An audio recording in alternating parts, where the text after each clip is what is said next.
Hello, everyone. Welcome to Achieving Success with Olivia Atkin. I'm your host, Olivia Atkin. Each week, we will discuss the roadmap of achieving your personal and professional success. We will give you real-life stories on growing personally and professionally to achieve your life and career goals with the help of some top-notch guests. Today, we are speaking with Leslie Coffey.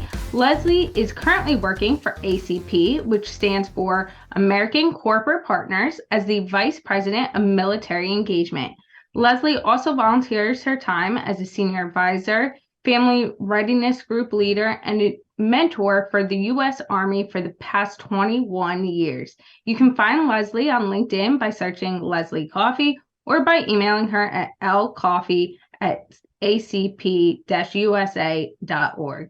Hello, Leslie. It's great having you on the show today.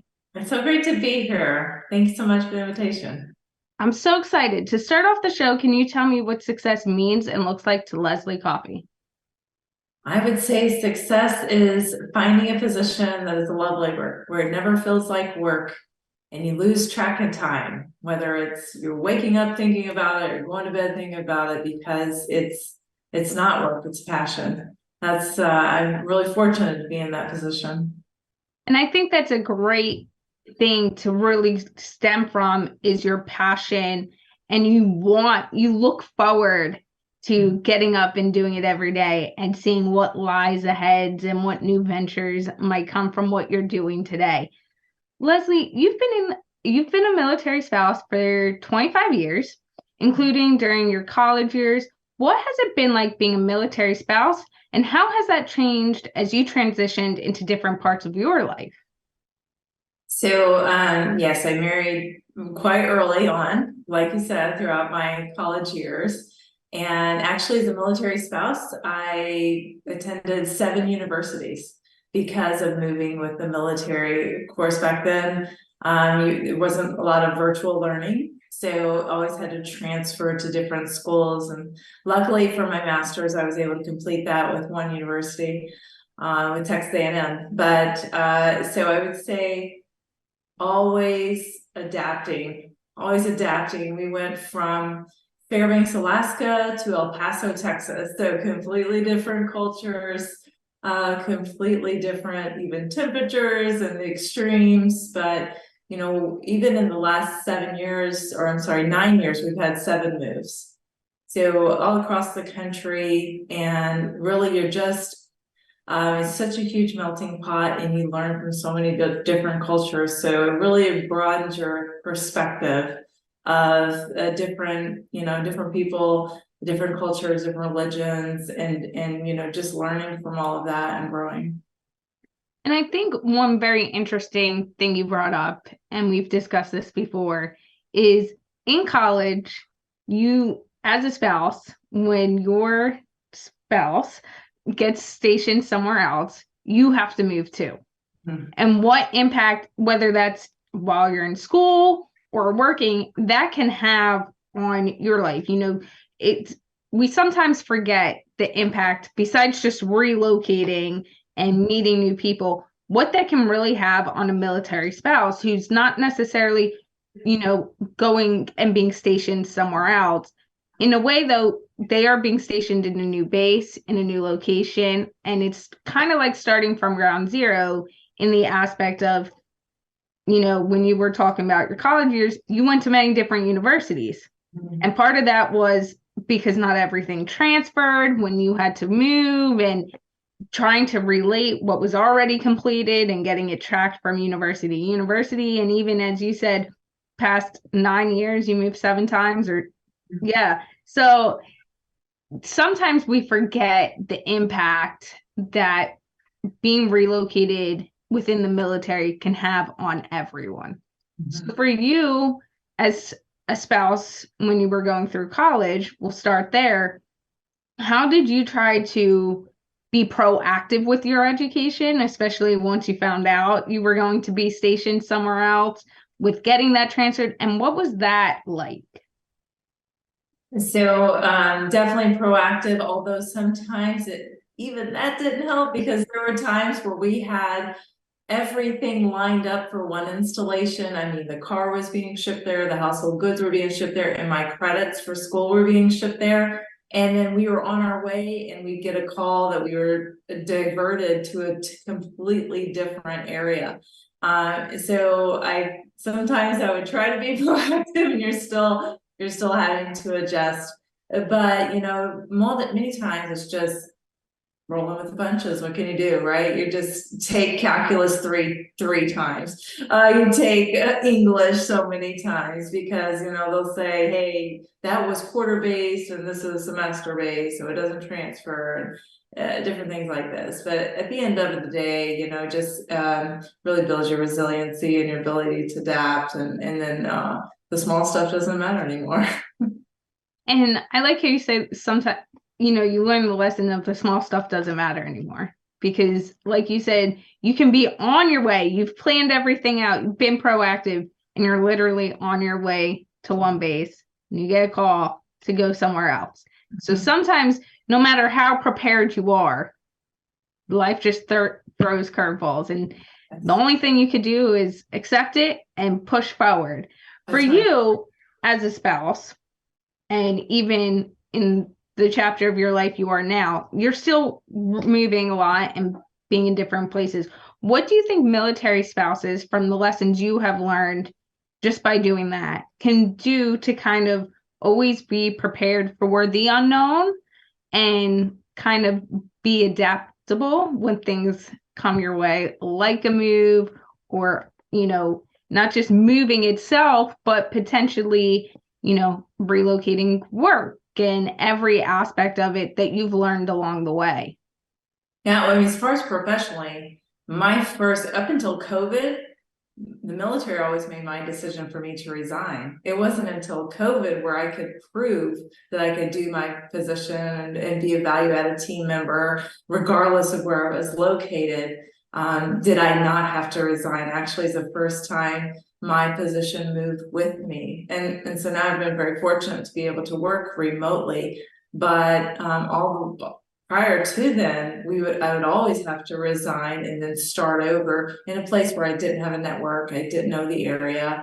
I mean, even spouses, we're known for our children to just ask a random person at the park if they'd be our emergency contact when they're registering for school, because you don't know anybody. So it's like, hey, random Amy, can you be my emergency contact? Or I just met you at the grocery store. Can you be my emergency contact? Where I register my kids. So, definitely professionally, it's always, you start climbing the ladder and then the military calls and you have to, start all over. But I would say, for spouses, what our biggest takeaway is that we value time, because we understand what a gift it is. It's never given. And when we're at an installation and in the area, then we take advantage of it. And also, my service member deployed many times overseas. And so when I did have an opportunity to be with them, and we had an opportunity to be together as a family, you take advantage of that time because it's so precious to you. I want to dive a little bit into that. And like you just said, your husband was stationed overseas many times, and then he would come back. What is it like as a spouse acclimating and to your husband, or if roles are reversed the other way, of your spouse going away and running the household to now coming back and you have a partner, and adjusting all together continuously, not just in a new environment, but you have to adapt to all the other moving pieces? What is that like? It's a challenge. We call that in the military, we call it reintegration when they come back in, because there was a time that my spouse was deployed for 16 months. So there was multiple birthdays that were missed, multiple holidays and phases of children's lives. I gave birth with my spouse deployed. So, they come home and they leave. One time he left and I wasn't even expecting. And by the time he came home for a break, the baby had already been born and was a month old. So he missed that, entire phase of life. And it's definitely a challenge, but it's just being patient, active listening, and not being, understanding where they're coming from, always putting yourself in their shoes, I think is really important. And knowing that, they've been away from kids running around screaming for months. So that can be really overwhelming if you've not been in that space for a while. And, just giving them the space and the grace to just reintegrate a pace that works for them. And I think that's really important, no matter what environment you are, is to be an active listener, Mm-hmm. as well as give someone the space and grace they need. No matter what relationship, whether it's personal, professional, not everyone's going to be ready to tell you something on your timeline or reacclimate in your timeline that you're expecting because that's how you act. You have to sometimes say, okay, I understand, I hear you. When you're ready to talk about it or whatever you're wanting to talk about, you let me know and we'll go from there, because you don't always want to push it, because then if they're not ready, it sometimes isn't, as you might say, you won't get the best results from it. Yeah, you just can't take it personal, is what it comes down to. It's not a reflection of you. It's just an adjustment. There's definitely going to be an adjustment period. We're currently geographically separated right now from the military, like my spouse and I. So we're going to undergo a reintegration here soon again. But it's something that can't get through with love and just understanding. For you, what has it been like moving? How many different places have you lived now? I feel like I've lost count. I can tell you it's been 7 in the last 9 years, but many before that. so for you, what is it like picking up and relocating, but that new adventure that you're entering into? Because as you said, the cultures, you've learned so much from different cultures, and different communities have taught you different things along the way. So what is that like? And what has it been like for you, not just to integrate yourself in there, but the lessons you've learned along the way from people that you might have not expected from the communities? It's just so thrilling because you're just opening your eyes to perspectives and things that you would have never had an opportunity otherwise had the military not sent you there. Fairbanks, Alaska, and all of the Inuit and Eskimo tribes, and learning tribal, how they go about living, or on the border in El Paso and the Hispanic culture. And when I went from Fairbanks to El Paso, I was terrified, to be honest with you, because just what you hear. But actually, El Paso is one of the safest large cities there are. And it wasn't until I got there and got to integrate and know the culture and know the community and know the people that, I had to get out of my own way and my own closed mindset. So really, it's important to have a growth mindset and being open to and just diving in, and just getting to know the area, and take it in. It's really a blessing to have that opportunity to be exposed, and it does open your perspective. If you kind of stay in the same area and you don't move without without your silo or your box or your kind of local geographic, then it's really difficult to understand other people's perspectives and their ways of life and where they come from. So being that forcing mechanism to go and learn other cultures and have their lifestyles, and then you can take the best of each of them and bring it into your family. I think that's so important to understand as well when we talk about growth and personal growth, is being able to put yourself in situations where it might not be comfortable and you don't understand everything. But those moments of clarity for you, it's moving and going to different environments. It will bring such growth to you in the ability to understand other people, other situations, and environments. And then whether you do that in a smaller scale. I'm not saying you have to go and move a bunch of times, but you do that in a smaller scale. In even going, you can do that in a city like Philadelphia. Go to a different environment. There's Chinatown, there's the Italian section of the city. Go and immerse yourself in the cultures, and that then will allow you to see different perspectives and how people can perceive things, and the traditions that get passed down. And then, like you said, you have the ability to take each of that and then pass that along, and that knowledge as well. So what have you tried to pass along to individuals that you've learned from immersing yourself in different cultures that has been the best aspect for you? Well, my children, I would say, probably take away the most. Actually, when they go to a community that's not traveled as much as us or not had the exposure that we have, it's really hard for them to relate because to people that have not moved around. But they just make such quick connections and meeting people where they are in their life. So I would say, my children are really open to a more diverse set of friends and athletes, and bringing in their really close friend group. They're a lot more open-minded than maybe others if they have not moved around so much. For you, what has it been like trying to grow your network and keep connections as you continuously grow and move to different places? Because that can sometimes be hard, whether you're going from one job at one location to a different job, and you've taken it a step farther. But how do you try to stay connected? Well, it definitely takes a lot of effort. It's like anything in life, you're gonna get out of what you put into it. But, as far as the military, not even as much professionally, but just survival. When our service members were deploying over and over and over again, the spouses and the sisters, if you will, we only had each other because we're 3,000 or more miles away from any family.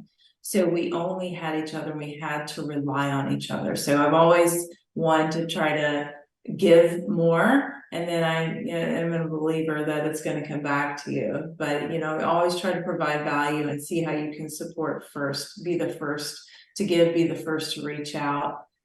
And it doesn't have to be something large like a job or a car or something like that. It could be sharing your podcast because you might think somebody could be something of value that they get, or your favorite book, these type of things. Just sharing something that just shows you that you thought of them, and that that's a connection. So everybody wants to be thought of, right? Everybody wants to feel special, and just knowing that you cross their mind, it goes a long way to building that foundation of trust and in that relationship. And I love that, the foundation of trust. And if I could speak, but you nailed it on the head with that. Everyone wants to know they're thought of and they're valued. So like you just said, I love the fact you said sometimes it's just reaching out, sending a book. You can send a text. My friends joke with me sometimes. They're like, you remember such the small things and you'll touch base with us. If I haven't called you in a month, or life gets hectic, because I have friends all over the country, some in the military, so they are stationed all over the world, and they're like, months can go by and you'll reach out and just say, hey, thought of you, how are you doing, or how is this going, have you accomplished that goal, how was that exam? And they're like, how do you do that? And I'm like, because I want you to know that even though life might be happening for everyone, you're still being thought of, and you're still valued to someone. So, I was thinking about this today, and it's funny you kind of brought it up, was the fact that not everyone shares everything they're going through. Right. Not everything is put on the forefront all the time for everyone to know. So there could be struggles the person staying next to you at the grocery store is having that no one knows about. There might be struggles your friends are going through that they don't talk to everyone about or put on social media, so they can look like, and as we talk about success, they can be looking like they're having success, but there's really hard things going on in their life. And so to know, especially for individuals who tend to shut down when things get rough, that someone still sees you and someone is still saying, "Hey, we haven't talked, but that doesn't mean you're not cared about," can make such a difference in someone's life, because you never know what they're going through. Yeah, I try to do those texts often too. I'll just call them buddy check or azimuth check. I'll just send a random text. They haven't heard from me in months. I'll be like, azimuth check. And or something just to say you're loved and thinking about you. Today I reached out to somebody. I actually live on the Bourbon Trail, and I'm just right down the road from a distillery, and I said, hey, do you like bourbon? I'd be happy to send you a local sample if that and he was just like, it was out of the blue. He's like, wow, that's so kind of you. So just if people come across, don't keep it to yourself. Just send that quick little note. It doesn't take a lot of time, and it just makes such an impact.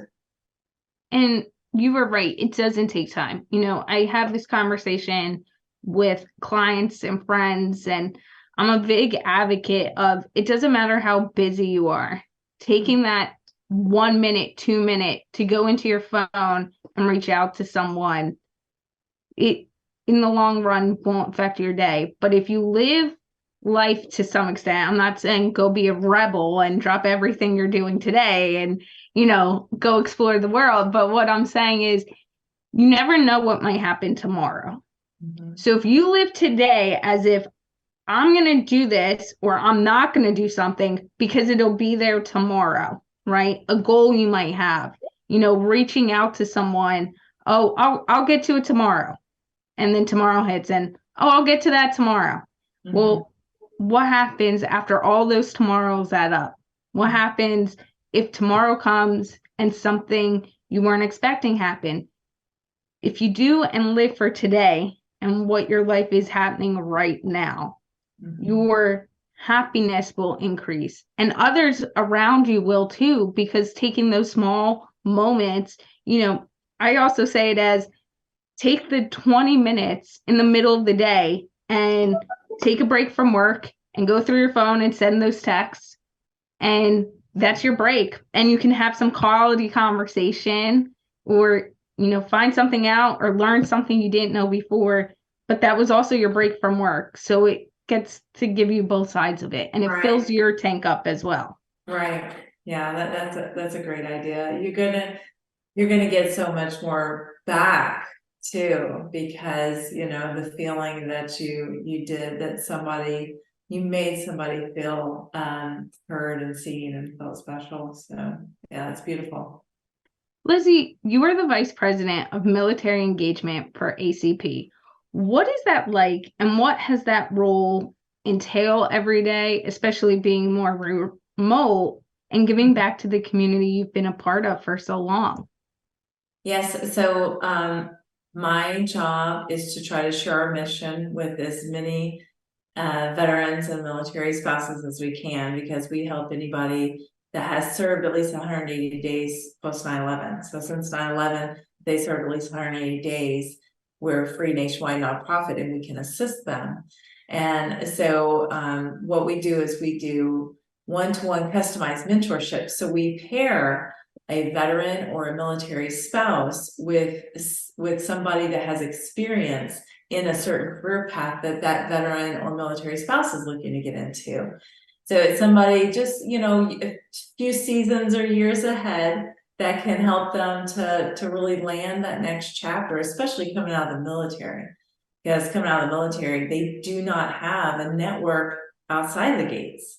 And they honestly, we don't know what we don't know. So they don't know all of the opportunities that exist. They don't understand where their skill sets would be really well utilized in the civilian sector. And so for having somebody that can walk them through that, having somebody that can maybe enlighten them on positions they wouldn't even know exist, is it's really fulfilling. I came to ACP because I'm actually alumni of the program. I actually came through when we were stationed in the middle of the Mojave Desert in Fort Irwin, California, 5 years ago. And the result of my mentorship, it helped my family so much. Actually, the result of my mentorship was a 67% increase in pay. That's what my mentor did for me.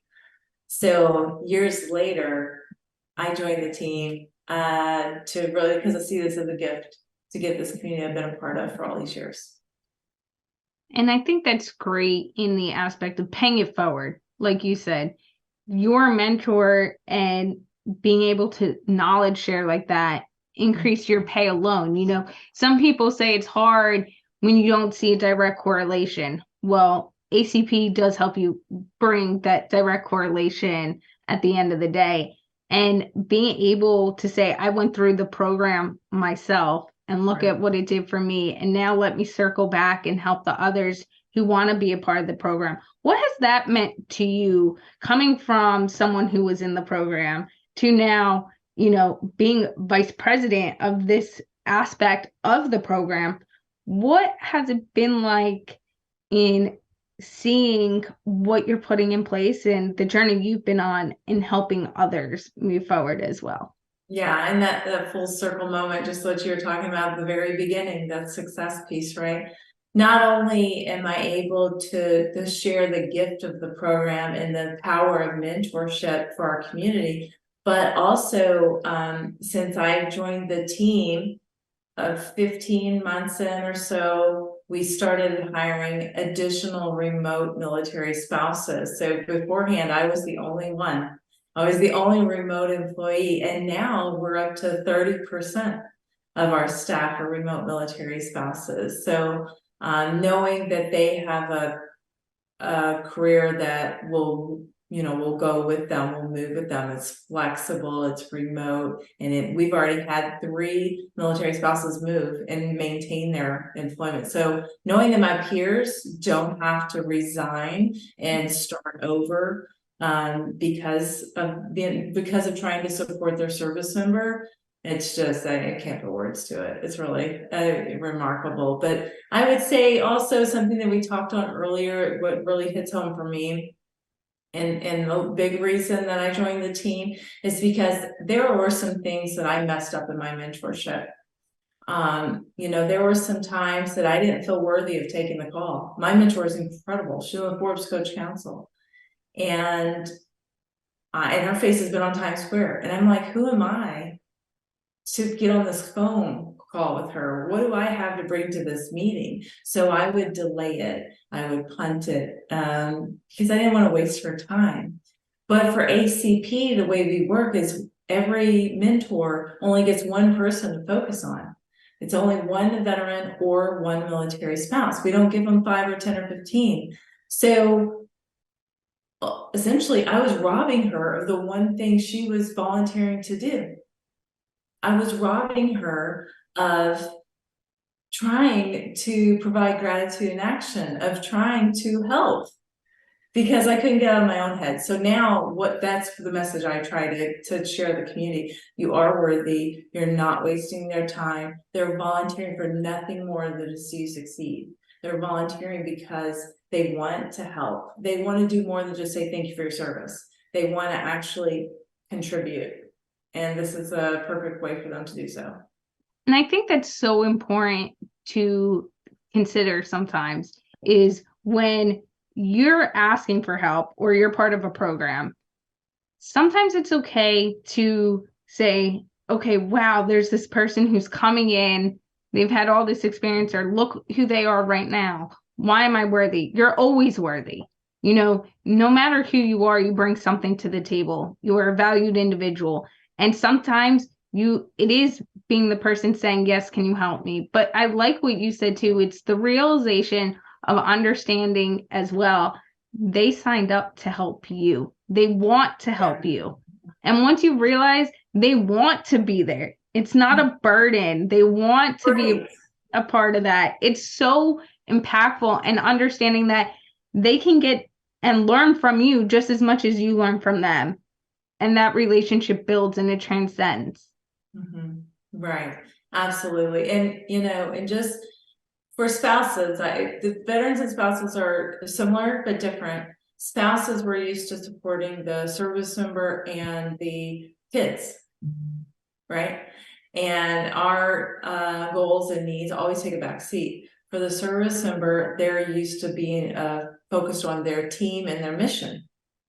And again, their needs take the back seat. So when you have somebody that's there just for you and to pour into you, it can be a little awkward. Like and also, especially for both sides, you have to be vulnerable, because in order for them to really help you, they need to understand the full picture. Just like you were talking about, you don't know what everybody's dealing with, the grocery next to you or other phases in life. You don't know what people are going through. But for the mentor to be, for you to be most successful, it is really the vulnerability piece and opening up. And then they can, when they have the full picture, then they can really guide you, because they're unbiased, right? They don't have any eyes. Now, absolutely, they're vested because they want you to succeed. But as far as a career path or something, they don't have specific buy-in. They just want what's best for you.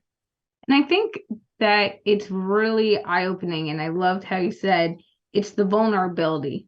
No matter what you're going through in life, especially if there's someone putting out the hand to help you, like we had talked about, they want to be there, but you have to be willing to be vulnerable with them and be comfortable and share your story. Everyone has their truth, everyone has their journey. And I think it's very important to understand that all those little moments, all those pieces, all those decisions you've made has led you to who you are today. So when you say, yeah, I made that decision, but look where I am right now, own who you are today. I think it's so important to say to yourself sometimes, yeah, I made some mistakes, or, oh, I don't know how to do this, or this is the full picture. But remind yourself, if you hadn't gone through all those things, if you hadn't been vulnerable and, had discussions that you had, you wouldn't make up the person you are today. So own that and say, hey, whether it's good, bad, or indifferent, all these vulnerabilities and being vulnerable with you is also building the trust, but it allows you to grow as well. And growth and only helps you succeed in the long run. Yeah, absolutely. And, being vulnerable, it's tough. And some people think it's a weakness, but it's actually a strength. But it might take you a while to get there. Right. Yeah. But like anything, if you just are open and what you put into it, you're going to get out of it. Leslie, what's it like working with military veterans within your team, spouses within your team, and then being able to give back?